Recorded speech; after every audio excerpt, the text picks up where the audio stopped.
안녕하세요, 아티스타입니다. 오늘은 건축영화 한 편 소개드리려고 합니다.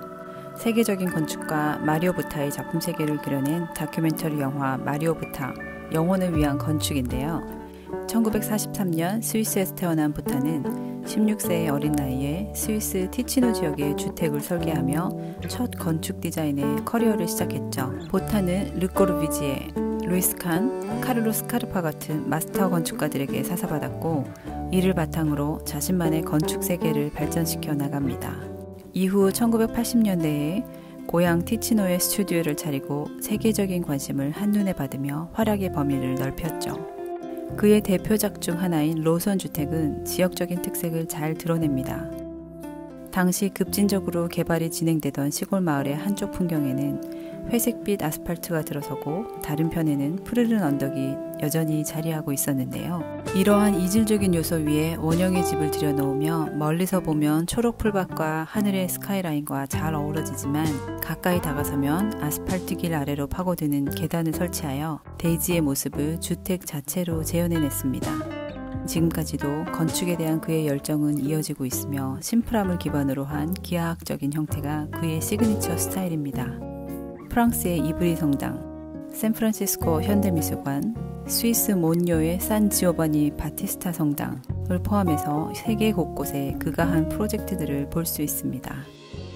서울에는 강남 교보타워와 삼성미술관 리움, 제주도의 클럽하우스 아고라 등 여러 작품들이 있어 우리에게도 꽤 익숙한 건축가입니다. 특히 그는 종교적 공간을 주로 작업하고 영화 역시 종교 건축물에 대한 그의 신념을 보여줍니다.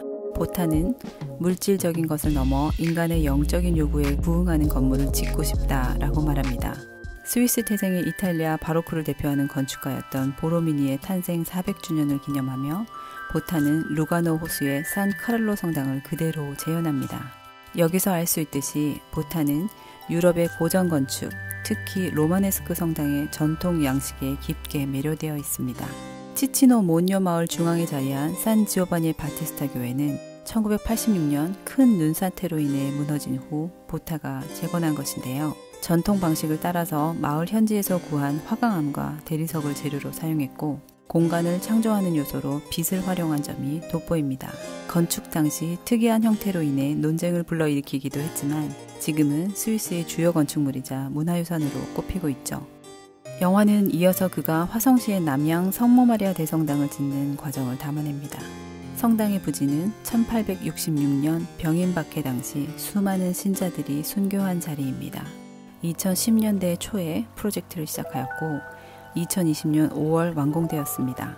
부타는 순교의 역사 위에 성스러운 의미를 되살리고자 성지 안쪽에 자리한 성당에는 40m 높이의 탑 2개를 세우고 그 사이 열린 공간으로 빛이 통과해 내부를 밝히는 형식으로 공간을 창조했습니다.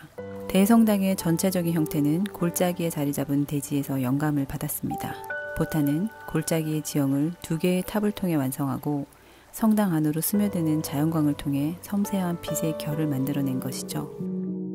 인간의 영혼을 담아낸다는 영혼 불멸과 지금 우리가 살고 있는 세상을 동시에 고려해야 하는 공간은 건축가에게 있어 가장 매력적이면서도 쉽게 해결할 수 없는 난제에 가까울 것입니다. 그럼에도 그 도전을 멈추지 않고 끝없이 우리의 영혼에 말을 거는 빛의 건축가 마리오 부타의 열정과 진정성은 우리에게 언제나 황홀한 감동을 선사합니다. 붉은 벽돌, 넘쳐 흐르는 빛, 지나가는 새와 천사를 볼 수 있게 하는 유리 천장 등 뛰어난 미감이 돋보이는 그의 시그니처들이 오래도록 가슴에 머무는 잊을 수 없는 깊은 여운을 남깁니다.